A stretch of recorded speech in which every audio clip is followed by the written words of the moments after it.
네, 안녕하십니까. 한국사능력검정시험 심화이론 강의를 진행을 하고 있습니다. 제가 지난 시간에 근세 경제편에서 경제정책과 기본적인 경제 전반에 관해서 살펴봤습니다. 이 시간에는 교재 300쪽 근세 사회사 부분부터 살펴보도록 하겠습니다. 우선 신분제도부터 살펴보시는데요. 그 양천제 또 반상제 이런 얘기가 있습니다.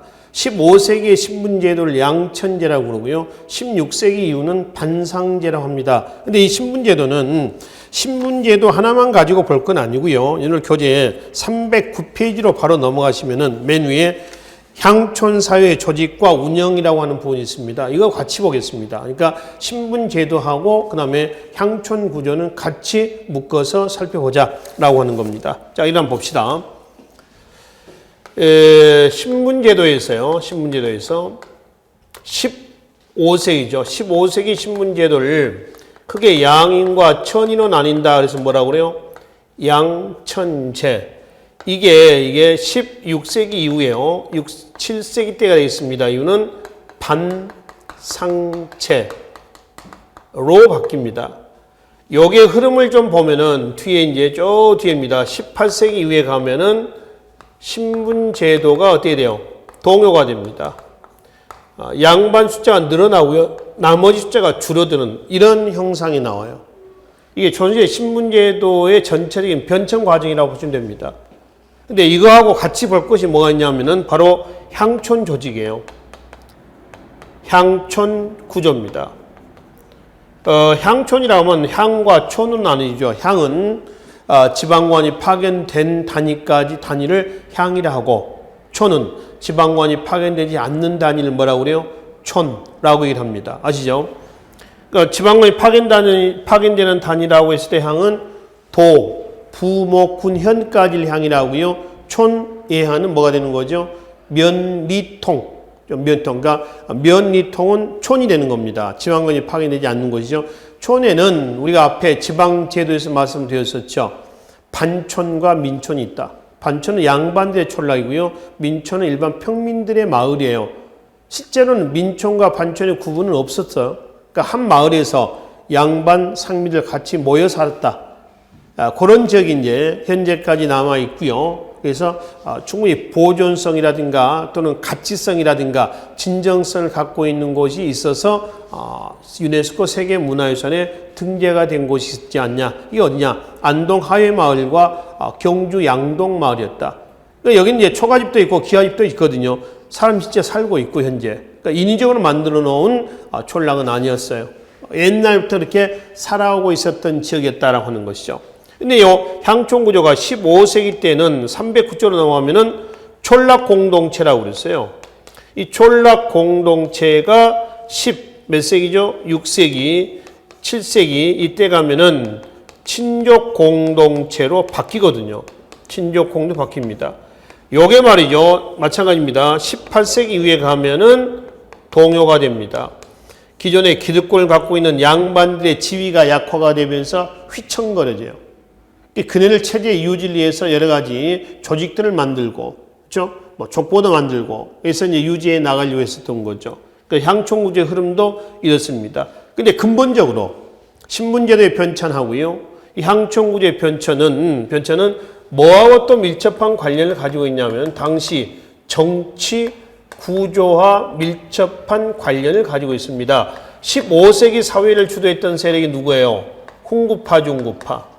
그리고 이제 16세기 이후 사회를 주도했던 사람이 누군가요? 살인파였죠, 살인.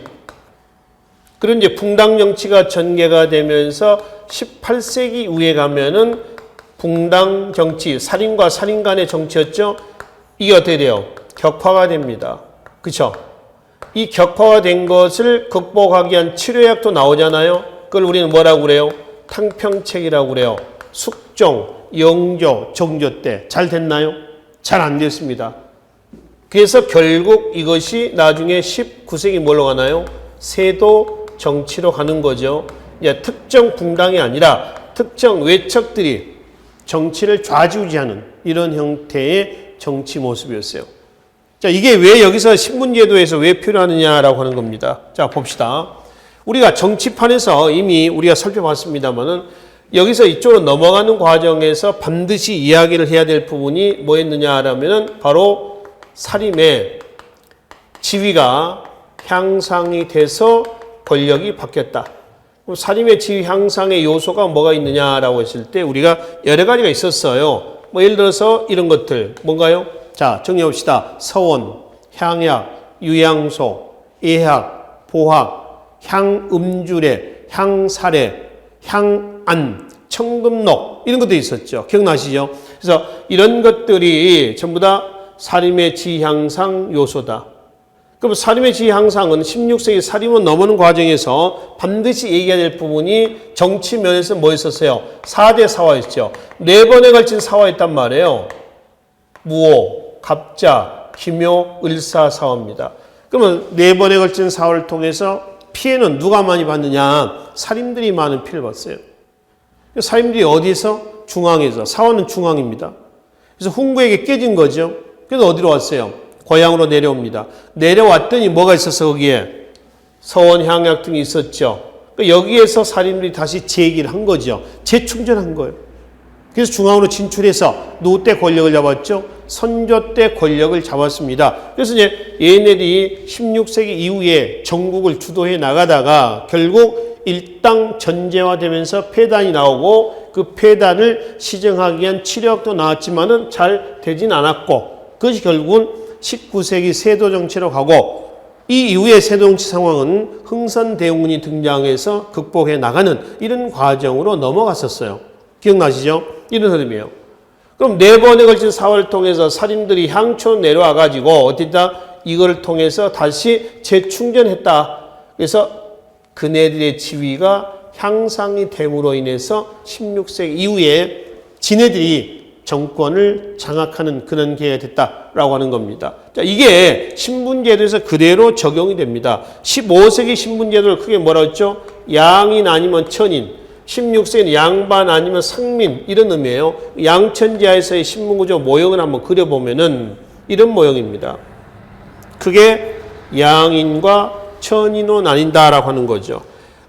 양인은 다시 직업, 가문, 거주지에 따라서 뭘 하냐면 양반, 중인, 상민 이렇게 나옵니다. 자, 그래서 양반, 그 다음에 중인, 상민은 농공상계층이죠. 그 다음에 맨 밑에 누구죠? 천민의 누구예요? 노비가 있죠. 노비. 이거는 천인이 되겠습니다. 그래서 크게 양인과 뭘 나눈다? 천인으로 나누는데 양인을 양반, 중인, 상민으로 나누는 기준은 뭐라고요? 직업 뭐냐? 가문이 좋으냐 안 좋으냐, 또 거주지가 어디냐, 서울이냐 지방이냐 시골이냐 뭐 이런 거 되겠죠. 한편 15세기의 양반은 2개 반, 문반과 무반입니다. 현재 현직에 있는 성취 신분으로서의 양반이에요. 현직에 있는 양반을 얘기를 한다라고 하는 거죠. 현직에 있는 사람. 중인들은 대다수 기술가입니다. 이 직은 어땠어요? 세습이 됐죠. 상민은 농, 대다수 농이죠. 그 다음에 공, 상, 수공업자, 상인. 노비는 고려시대 노비하고 별반 다른 거 없습니다. 관청에 소속된 공노비가 있고요. 개인에 소속된 사노비가 있습니다. 다시 관청의 공노비는 관청 안에 있는 입영노비와 그 다음에 관청 밖에 사는 바로 납공노비, 외고노비 얘기가 있죠. 사노비도 마찬가지입니다. 주인집 안에 살고 있는 솔고노비와 주인집 밖에 사는 외고노비가 있습니다. 이 외고노비는요, 신분은 노비지만은 먹고 사는 것은 일반 상민하고 똑같아요. 그러니까 법으로는 노비입니다만은 먹고 살고 하는 것은 똑같다. 재산도 가질 수 있고요, 세습도 가능하고요, 또 마음대로 혼인도 가능하고요, 또 노비도 이 외고노비는 노비도 소유할 수가 있어요. 그러니까 노비는 노비를 소유할 수 있다 없다? 있다. 누구냐? 외고노비다. 이렇게 보시면 되겠습니다. 그래서 이제 이런 구조하에서 양천제가 16, 17세기 때는 뭘 바뀌었냐면은 반상제로 바뀌었습니다. 즉 반상제 모형은요 이런 모형입니다. 수적으로 그려보면은 이렇다. 그래서 크게 양반의 반자와 몇 판은 반입니다. 이 반. 그 다음에 상민의 상에서 반상입니다. 그럼 기존의 중인과 노비는 어디가 있느냐? 어디 간 건 아니고 여기에 있습니다. 여기서 양반 밑에 중인이 있고요. 상민과 노비 있죠. 얘네들의 구분은 애매모호합니다. 이거는 뭐냐 하면 그만큼 상민의 지위가 뚝 떨어졌다는 겁니다. 얘가 노비인지 얘가 상민인지 구분이 안 될 정도로 지위가 하락했다라고 하는 겁니다. 15세기에 양반은 성취신문이라고 그랬잖아요.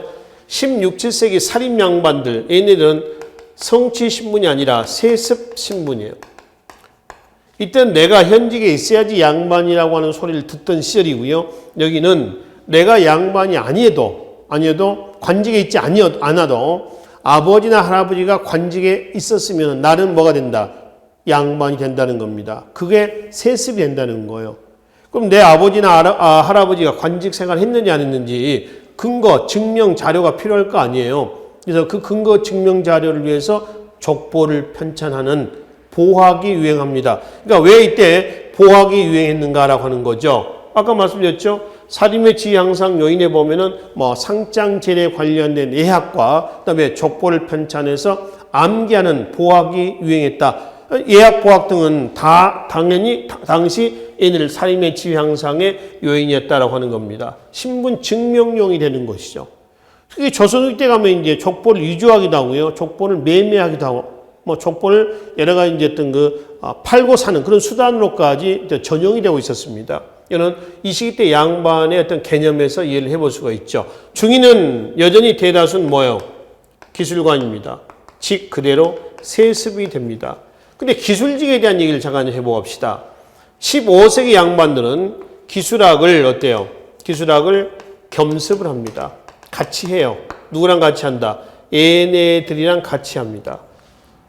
나중에 근세 문화 단원에서 이제 다음 시간에 보겠습니다만은 이 양반들은 부국 강병 민생 안정에 도움이 되는 것 또는 공리주의라고 그랬죠. 부국 강병 민생 안정을 공리주의에 도움이 되는 것은 다 취합을 합니다. 다 흡수를 해요. 이때 양반들이 그렇단 말이에요. 그래서 부국강병 민생안정에 도움이 된 것은 얘네들과 같이 겸습을 하면서 15세기에 세련된 수준 높은 근세문화가 창출이 될 수가 있었던 거예요. 그래서 15세기 때 기술학에 대한 정의는 격물치지학풍이라고 그래요. 격물치지. 자, 글자 그대로 해석하면 됩니다. 격, 각각의, 물, 사물의, 치, 이 치를 안다라는 얘기입니다. 그러니까 각각의 사물의 치를 안다는 얘기는 어떤 걸 연구하면 끝장을 본다라고 하는 그런 의미예요. 그러니까 그런 분위기 속에서 15세기 때는 신분에 관계없이 능력이 있거나 그런 사람 다 취합을 합니다. 정삼품까지 올라갔던 세종대 때 부산 동네 공로비 장영실 같은 경우가 대표적인 사례에 해당이 되는 것이죠. 근데 16, 17세기 때 살인 양반들, 세습 신분으로서 양반들은요, 기술학 자체를 어떻게 해요? 기필합니다. 이때 기술학은 잡학이라고 해서 잡직이다. 그 천한 것을 어떻게 우리가 갓쓰고 돋보이고 할 수가 있느냐? 안 합니다. 전부 누구한테? 얘네들에게 전가를 시켜요. 떠넘기는 겁니다. 그러니까 16세기 이후에 살인 직공기 때 과학기술학은 발달했어요? 안 했어요? 안 합니다. 침체기예요. 그러니까 18세기 때 실학시대 때 가면 실학자들이 그러한 침체됐던 세련된 15세기의 과학기술 문화를 다시 재생하려는 노력들이 나오는 거죠. 이게 실학자들의 과학기술학의 발달 배경이 되는 것입니다. 또 하나 상민은 농, 공, 상 중에 대단한 누구라고? 농민이라고요. 농민의 경제적 토지는 토지 아닙니까? 근데 살인 양반들은 계속 농장 확대해 나가고 있었습니다. 지배층의 농장 확대로 인해서 대다수 농민들은 어떻게 했어요? 소장농으로 몰락을 할 겁니다. 이거는 얘네들에 의한 부정축제 덕분이죠. 또 하나, 얘네들은 군역을 기필합니다. 이때 군역 제도가 바로 앞 시간에 말씀드렸죠. 군적수포제. 또 우리가 조선의 통치제도 군역제도에서도 말씀드렸습니다. 군적수포제, 중종대. 군적을 만들고 군적에 등재해야 되면은 1년에 군포 2필 내는 거예요. 근데 군적을 작성할 때 양반들하고 관권과 결탁이 돼서 이름을 빼버리는 거예요. 누락을 시켜. 그러면 군포 2필 1년에 내 안 내? 안 낸다는 거예요.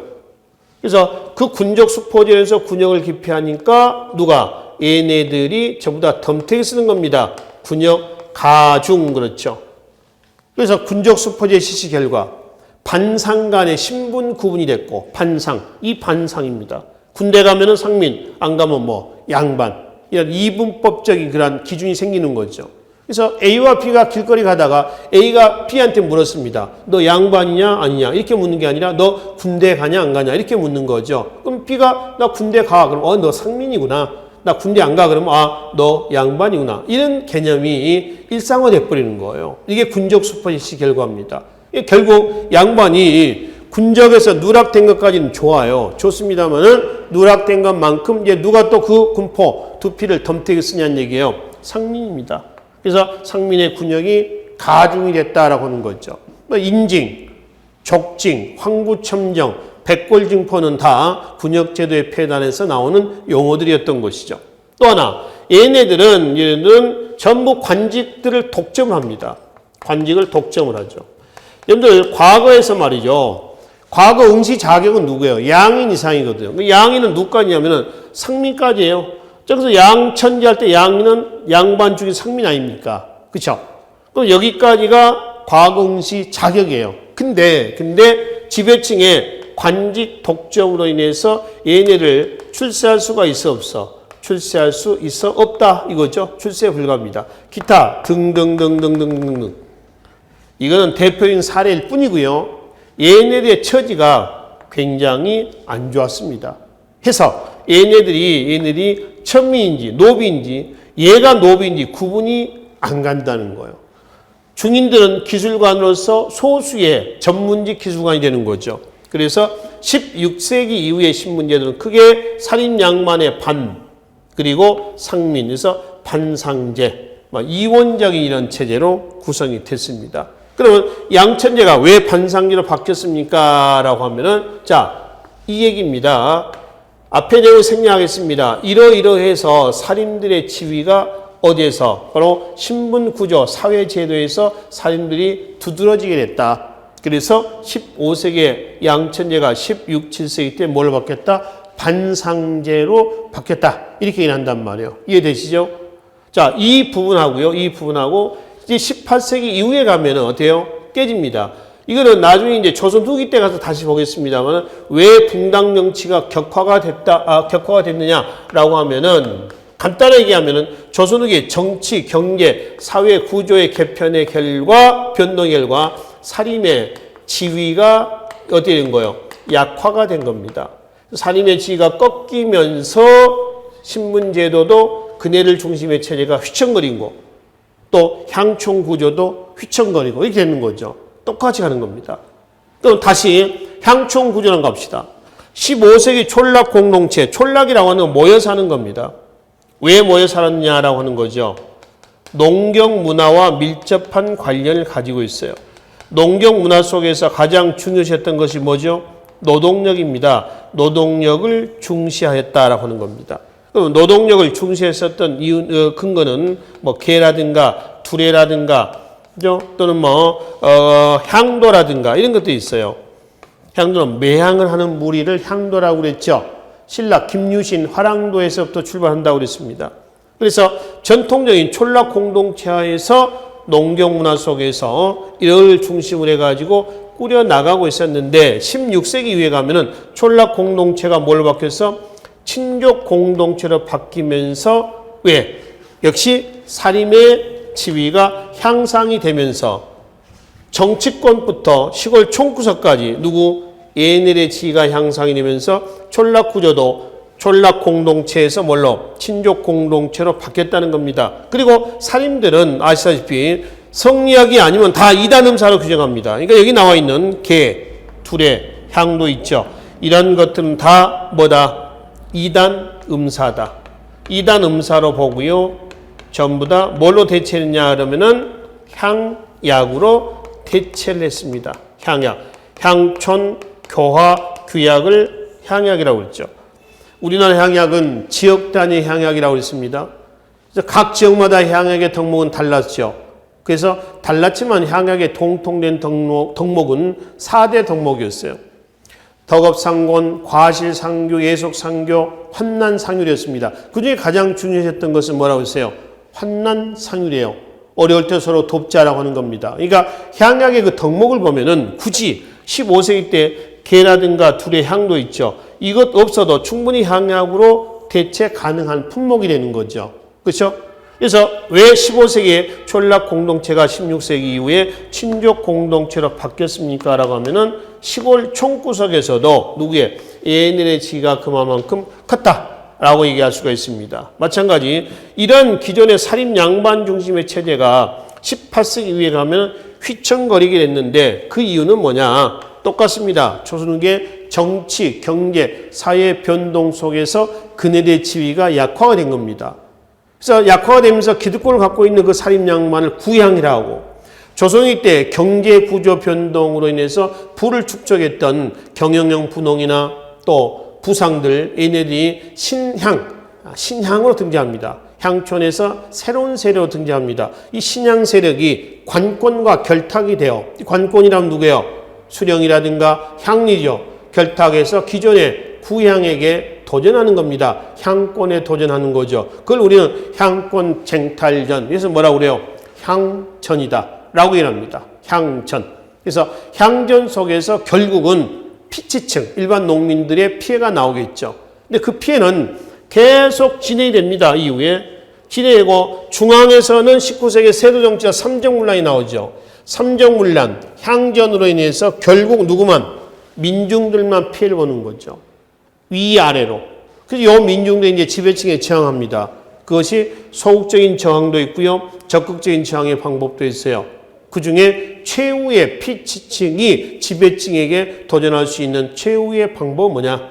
밀란입니다. 그래서 결국 1811년에 홍경련안이라든가 1862년 단성밀란, 진주밀란을 포함해서 철종대 전국적으로 밀란이 확산이 됩니다. 그래서 1862년에 일어났던 밀란을 다 싸잡아서 뭐라고 그래요? 임술밀란이다 라고 얘기를 하죠. 그래서 밀란으로까지 진행되는 과정이에요. 이거는 조선후기 사회사에서 보기를 하고요. 일단 여기서는 신분제도, 정치구조, 또 향촌구조의 변동을 같이 묶어서 16, 7세기까지만 살펴보는 걸로 하겠습니다. 이게 여러분들 교재 300쪽에 근세사의 신분제도 있죠. 그 양천제, 그 반상제하고 뒤에 보시면은 301쪽에 신분구조에서 양반, 중인, 그리고 이제 상민 있죠. 맨 밑에 천민의 대다수 누구? 노비까지의 신분구조에 대한 설명이 되겠습니다. 자, 그리고 309쪽으로 바로 넘어가요.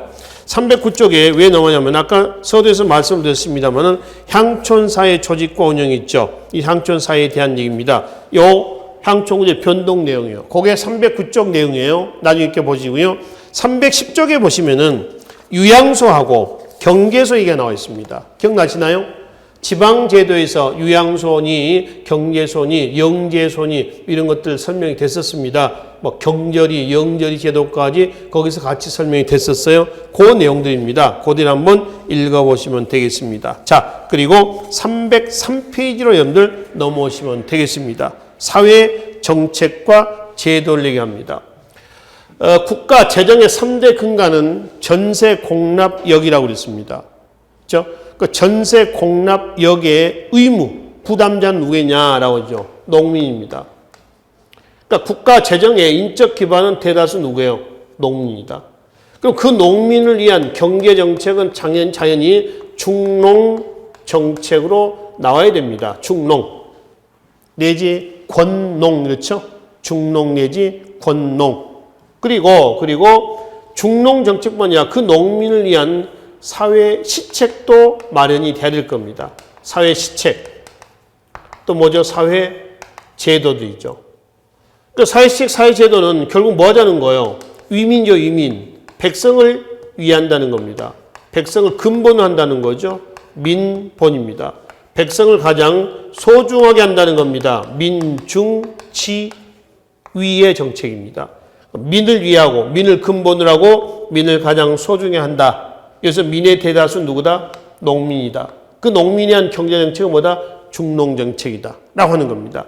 근데 문제는 우리가 앞 시간에 근세 경제에서 말씀드렸습니다만은 중농정책을 추진한다라고 하지만은 한계 노출됐죠. 중농 정책의 결과 토지 교수 늘었어 줄었어? 늘었죠. 토지 비옥해졌어 척박해졌어? 비옥해졌습니다. 개간, 간척 등으로 해서 수리시설 정비가 됐죠. 저수지 시설이에요. 다 좋아졌습니다. 근데 이러한 것들의 긍정적인 사인은 결과적으로 대다수 소작농이었던 농민에게 돌아간 혜택은 아니었었어요. 그럼 누구한테?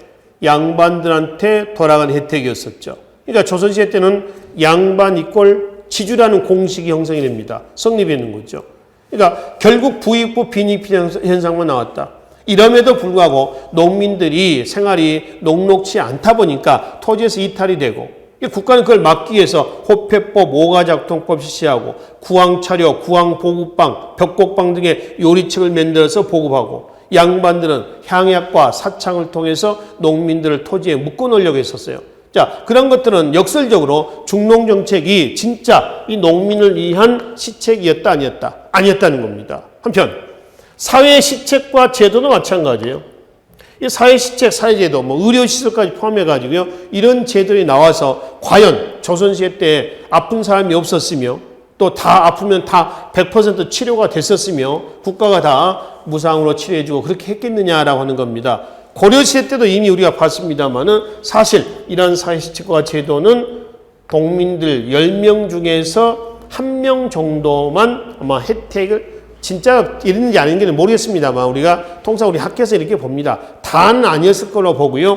10명 중에 1명, 100명 중에 한 10명, 1000명 중에 한 100명 이런 정도만 혜택을 보지 않았을까. 대부분은 무속에 의존하는 겁니다. 주술에 의존한다거나. 그래서 현대의학으로 치료하지 않고 그 당시에 구술한다. 요즘도 그러잖아요. 요즘도 구술한다거나 별 같은 거 주술로서 치료하는 이런 방법도 있지 않습니까? 예전에 미국의 애플의 누구죠? 창업자. 그 사람도 췌장암인가요? 이제 췌장암을 입었는데 초창기에 현대의학으로 치료하지 않고요. 요즘 같은 자연요법, 그런 치유법으로 치료하다가 안 돼서 결국은 현대의학에 의존했는데 그것도 안 돼서 결국 사망을 하게 되지 않습니까? 현대, 그 사람이 뭐죠? 지식이 없습니까? 돈이 없습니까? 현대도 그런데 고려나 조선시대 때는 더 했을 거란 얘기입니다. 미국 사회도 마찬가지 얘기지만.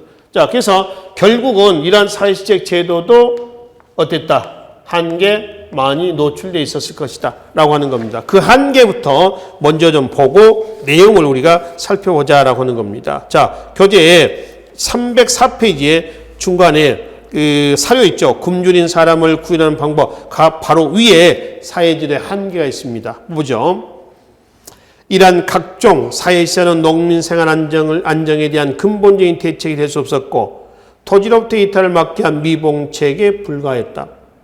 오히려 정부는 농민의 유망을 막기 위한 호패법, 오가작통법 등의 통제책을 운영하였다. 이게 왜 필요했을까요? 이러한 사회시책, 제도에도 불구하고 농민 생활이 녹록지 않았다는 겁니다. 역설적으로 보이는 거죠. 아시겠죠? 자, 그러면 구체적으로 사회시책, 제도 기구들 좀 보도록 하죠. 앞에 303쪽에 맨 밑으로 내려오겠습니다.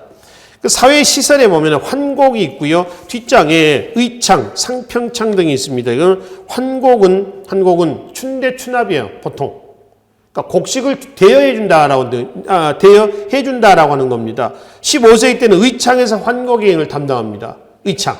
국가가 운영하는 거죠. 근데 원곡만 받게 돼요. 그러니까 원곡만 받게 되다 보니까 원곡을 채 못 갚는 경우도 있잖아요. 그러니까 원곡 100가마니가 있었어, 쌀이. 예를 들어서. 그래서 100가마 빌려줬어. 이자도 안 받고 이제 한 가마 빌려주면 한 가마 다 갚는 겁니다. 근데 그 사람이 갚으면 되는데 못 갚고 낮아져 버리는 경우도 있을 거 아니에요? 그러니까 원곡이 부족해져, 이제. 50가마, 원곡이 원래는 100가마 있는데 50가마, 40가마 이렇게 된단 말이에요. 그래서 의창에 곡식이 없어지는 거예요. 16세기 가면은 의창의 기능을 이제 상평창이죠. 물가 조절 기구입니다. 상평창에서 대신 하고 있었습니다. 근데 상평창에서 이제 바뀌면서 이자를 받아요. 얼마 받냐 했더니 10분의 1의 이자를 받습니다. 그렇게 해서 이제 운영을 해 나가고 있었고요. 자, 국가가 운영했던 것이 환곡이다라고 한다면 개인이 운영한 것을 뭐라고 그래요? 사창입니다. 사창. 사창인데요. 사라고 하는 것은 한번 말씀드렸었죠. 사는 면단입니다. 면단. 그러니까 면, 행정구역의 리, 통 그러죠. 면, 리, 통 할 때 그 면 단위를 사라고 그래요. 각 지방의 면 단위마다 뭘 둔다? 창고를 둬서 구제하는 걸리게 한다라고 하는 겁니다. 이거는 지방의 양반 지주들이 운영했던 걸로 해석을 하시면 되겠죠. 자, 그래서 이러한 환곡과 사창, 그리고 이제 다음 장에 보겠습니다. 바로 의료시설이 있습니다. 그 의료시설의 기능만 보세요. 동대비원, 서대비원. 서민 환자의 구제와 약제 판매를 담당하고요. 또 활인서도 동활인서와 서활인서가 있습니다. 여행자나 유랑자 수용 구의를 담당하고요. 재생원, 지방민의 구호 진료를 담당하고 있고요. 해민서는 고려시대 때 해민국을 개설한 겁니다. 똑같이 지금의 약국의 기능에 해당이 된다라고 하는 거죠. 그 기능만 여러분들이 정리를 하시면 되겠습니다. 그래서 이러한 사회 시책 제도를 통해서 얘네를 생활 안정을 위해서 진짜로 노력해야 되는데 사실은 똑같이 한계가 있었다라고 하는 것이죠. 최소한 몰락을 막고 얘네들의 생계만 유지해 나가는 차원에서 유지시키기 위한 제도였다라고 하는 걸 확인할 수가 있겠습니다. 자, 왼쪽에 호패가 있습니다. 호패는 태종대 때 만들어진 거죠. 요즘에 신분증입니다. 주민등록증과 같습니다. 호패는 양반부터 노비까지 다 폐용합니다. 호패는 16세 이상의 모든 남자가 호패를 폐용을 해요. 아시겠죠? 16세 이상의 모든 남자다. 노비는 호패 폐용한다, 안 한다. 노비도 호패를 폐용한다는 거죠. 아시겠죠? 노비 폐용합니다. 그리고 신분에 따라서 호패 재료는 달라요. 그걸 구분하시면 됩니다. 여자는 호패 폐용한다, 안 한다. 하지 않습니다. 그리고 이제 사망을 하면은 관청에다가 다시 납품을 해야 돼. 납품이 아니라 반납을 해야 된다라고 하는 거죠. 지금의 신분증 제도가 되겠습니다. 자, 그다음 밑에 법률 제도를 좀 보겠습니다. 법률. 고려는 관습법, 조선은 성문법, 경국대전으로 규정이 되어 있습니다. 고려는 단심제, 조선은 재심 청구가 가능합니다. 우선 이게 고려의 법률하고 조선의 법률의 가장 큰 다른 점이 되겠습니다. 그리고 조선시대 때 형법과 사법이 있죠. 그 형법부터 한번 보십시다. 경국대전에 형전 내용이 있는데 법 내용이 많지는 않아서 명나라 법률을 갖다가 써요. 그 명나라 법률 뭐라고 그래요? 대명률 이렇게 합니다. 대명률. 그리고 형조 있죠. 형조는 사법행정의 감독관청으로 2심 재판기관이었습니다. 그러니까 형조에서 죄수를 잡아다가 바로 치고 죽이고 하는 것은 아니었다라고 하는 겁니다. 가장 중죄로 타셨던 것은 반역죄와 강상죄입니다. 강상죄라고 하는 것은 왼쪽에 표를 한번 보실래요? 삼강 오륜의 윤리를 범한 죄 이랬습니다. 이게 강상죄예요. 강은 삼강, 그 다음에 오상은 오륜할 때 오상입니다. 군신유의, 부자유친, 부부유별, 장유유서, 붕유시인에서 이거 오상이라고 그래요. 그러니까 유교적인 윤리, 이 유교적인 윤리를 범한 죄에 강상죄, 그 다음에 반역죄가 되어 있습니다. 그러니까 조선시대는 곧 그 내용으로 봤을 때 유교 윤리를 대단히 중시했다. 이 유교를 중시했다는 얘기는 반역죄하고 강상죄 있죠. 강상죄를 가장 중죄로 다스렸다라는 데서 확인한다. 그러니까 여기서 유교 윤리는 요약을 해보면 나라에 충성하는 거하고요. 부모에 효도하는 걸 얘기를 해요. 그러니까 충에 대한 배신은 뭐예요? 반역죄고 효에 대한 배신은 뭔가? 바로 강상죄다라고 보시면 되겠죠. 자, 뒤로 좀 넘어갑시다. 연자제가 적용되고 있죠. 이 연자제는 아시죠?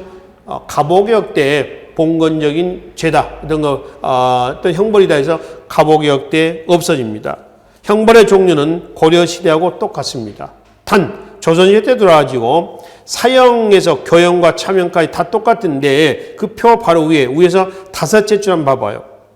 조선시대 때 들어가지고 자자와 능지처사 극형이 추가가 됩니다. 자자는 글자로 몸에다가 새기는 겁니다. 그래서 노비가 도망을 하잖아요. 도망한 노비를 잡아왔습니다. 그럼 노비 얼굴에다가 도망할 때 도자를 써놓습니다. 또는 능지처산, 능지처참이라도 그래요. 사지를 찢어 죽이는 것을 얘기를 하는 겁니다. 형벌이윤과 오형이라고 하잖아요. 오형은 태, 5가지, 장, 도, 유, 사. 회초리로, 장은 곤장으로, 도는 구속이죠. 유는 유배입니다. 사는 사형이에요. 도유사형 있잖아요. 이거는 기본적으로 태형이나 장형을 집행한 다음에 뭘 한다? 도유사형을 집행하는 거지. 태형, 장형 없이 도유사형을 집행하지는 않습니다. 아시겠죠? 그래서 고려와 조선은 기본적인 5종의 형벌은 같이 운영이 되고 있다라고 하는 겁니다. 자, 밑에 사료에 보면은 6번째 사료 한번 잠깐 봐봐요. 강도죄로 영원히 노비가 된 자가 2번째 도망하면 참여해서 한다. 사형을 당하지 않는 강도는 법대로 처벌한 후 강도라는 2글자를 몸에다 새긴다. 이런 걸 뭐라고 그래요? 무슨 걸 자잘한다. 자자. 글자로 몸에 새기는 것을 얘기를 하는 거죠. 주홍 글씨를 써놓는 겁니다. 그리고 이제 민법 보겠습니다. 형법과 민법이 있다고 그랬죠. 민법은 민사소송이에요. 주로 지방관들이 관습에 따라 처리를 하고 있었고요. 초창기에 조선 초기의 민사소송에서 가장 많이 논의가 했던 부분이 뭐냐면 재산 상속 문제입니다. 노비와 관련된 소송이라고 했죠. 근데 중기 이후에는 묘지 쟁탈전, 그걸 뭐라고 그래요? 산속 문제라고, 산속. 묘자리 쟁탈전 얘기합니다. 명당 자리에다가 조상의 무덤을 만들려는 거죠. 그래서 묘자리 쟁탈전이 나왔다. 즉 산속 문제가 나왔다는 얘기는 당시에도 풍수지리사상이 유행했다라고 하는 것을 확인해 볼 수가 있는 것이죠. 자, 상속은 여러분들 뒤에 표 좀 잠깐 좀 보기로 하겠습니다. 이 상속 부분은 교재 308쪽에 보면 여성의 지위 문제하고요, 상속이라든가 제사라든가 장례 이런 표가 있죠. 그 표 하나만 기억을 좀 해주세요. 이건 고려시대 때도 이미 말씀드렸습니다. 왜냐하면 고려 때부터 적용이 됐기 때문에 그래요. 그러니까 크게 고려에서 16세기, 17세기를 기점으로 해가지고 나눠서 살펴보시라고 그랬죠. 그러니까 16세기까지 하고요, 17세기 이후로 나누시면 됩니다. 그러니까 요 기준이 뭐가 되냐 그러면은 주자가 집에서 해야 할 의례 행사에 대해서 놓은 책, 주자가래가 확립된 시기가 17세기다. 그래서 고려에서 조선 초기까지는 이런 모습에서 17세기 이후에 가면은 어떻게 바뀌었다? 이렇게 바뀌었다라고 하는 겁니다. 이거는 우리가 고려시대 때 사회사에서 말씀을 드렸어요.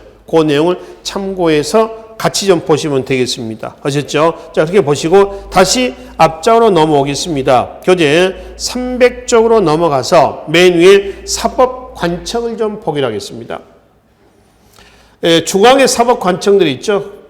사헌부, 의금부, 형조한성부, 포도청, 장애원이 있습니다. 자, 그 중에 의금부는 왕명에 의해서 고관 대작들을 치지하는 관청이에요. 양반들도 들어가고요. 그렇죠?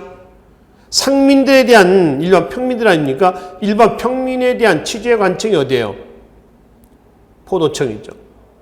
노비들에 대한 취재 관청이 어디로 나와 있어요? 장애원으로 나와 있습니다. 자, 그 부분에서 우리는 뭐를 확인해 볼 수 있냐면 조선시대 때는 만민법이었다 아니었다. 조선의 법은 만민법이 아니다라고 하는 겁니다. 만민법이라고 하는 거는 지위 고하를 막론하고 똑같이 적용해야 한다는 거예요. 그죠? 근데 조선시대 때는 양반은 어디서? 의금부에서 취재하고요. 상민은 포도청, 노비는 장애원에서 따로따로 재판하는 겁니다. 그러니까 신분별로 따로따로 재판을 받았다는 얘기는 만민법이 아니었다는 거죠. 또 하나 한성부가 있죠. 한성부 뭐 하는 관청이에요?